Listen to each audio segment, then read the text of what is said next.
শ্রম আদালতে আছেন সহকর্মী মাজহারুল ইসলাম, সরাসরি যোগ দিচ্ছেন তিনি।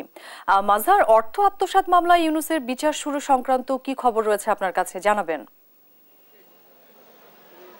জি, আপনি যেমনটা বলছিলেন যে সাবেক নোবেল বিজয়ী ডক্টর মোহাম্মদ ইউনূস এবং তার প্রতিষ্ঠানের আরও 13 কর্মকর্তা মোট 14 জনের বিরুদ্ধে কিন্তু আজকে আনুষ্ঠানিকভাবে বিচার কার্যক্রম শুরু হলো এবং এটি কিন্তু একটা আলোচিত মামলা ছিল। আপনি যেমনটা বলছিলেন যে ডক্টর ইউনূস একজন আন্তর্জাতিক মানের একজন সম্মানিত ব্যক্তি এবং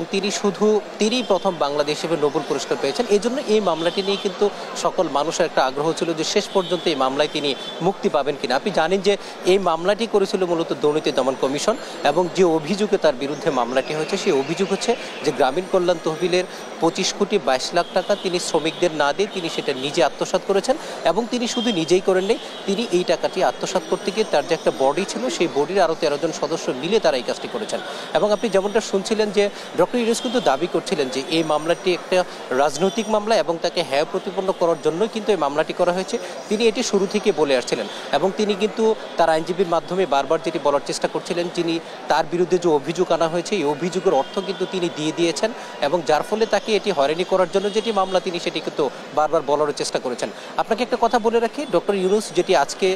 আনুষ্ঠানিকভাবে শুনানি গ্রহণের তারিখ ছিল, এর আগেও কিন্তু অনেকগুলো তারিখ বারবার পেছানো হয়েছে। আজকে কিন্তু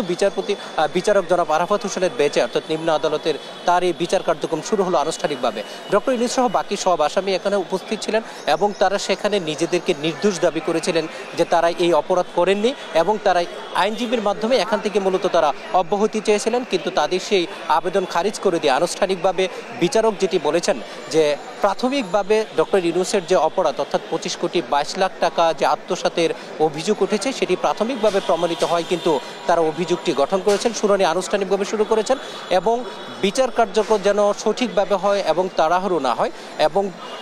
যাদের বিরুদ্ধে অভিযোগ আনা হয়েছে তারা যেন আদালতের বিরুদ্ধে কোনো ধরনের অভিযোগ নিয়ে আসতে পারেন, সেজন্য কিন্তু তারা যথেষ্ট সময় নিয়েই কিন্তু বিচার কার্যক্রম শুরু করেছেন। আপনাকে বলে রাখি যে আনুষ্ঠানিকভাবে সাক্ষ্য গ্রহণ শুরু হবে 15 জুলাই থেকে এবং মোটামুটি প্রায় 1 মাস সময় আছে এবং তারা বলছেন যে সব ধরনের চুলচারা বিশ্লেষণ করে এটির বিচার করা হবে যেন বিচার কার্য নিয়ে কেউ প্রশ্ন তুলতে না পারে। রাষ্ট্রপক্ষের যিনি আইনজীবী ছিলেন তিনি যেটি বলেছেন যে ডক্টর ইউনূস যে অপরাধ করেছেন সেটি কিন্তু প্রমাণিত, কারণ তিনি শ্রমিকদের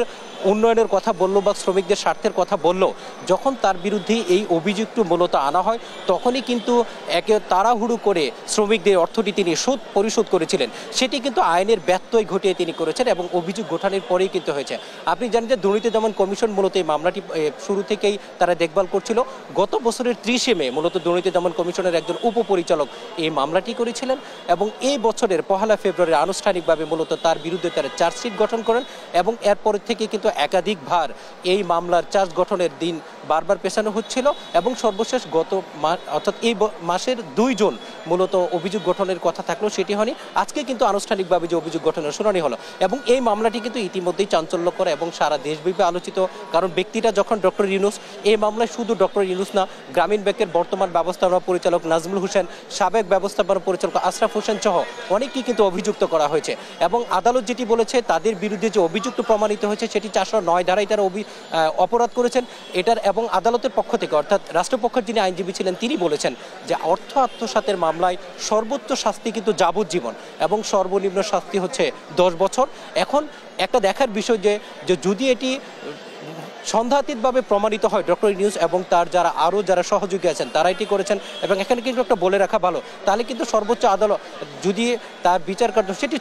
যাবজ্জীবন কারাদণ্ড হতে পারে। তবে ডক্টর ইউনূসের আইনজীবী ব্যারিস্টার আব্দুল্লাহ মামুন যেটি বলেছেন তারা এখানে ন্যায় বিচার পান নাই, তার মক্কেলকে হ্যায় প্রতিপন্ন করার জন্য সরকার ইচ্ছাকৃতভাবে দুদকের মাধ্যমেই এই মামলাটি পরিচালনা করছেন এবং তারা ন্যায় বিচারের স্বার্থে কিন্তু উচ্চ আদালতে যাবেন এবং তারা আশা করছেন উচ্চ আদালতে তারা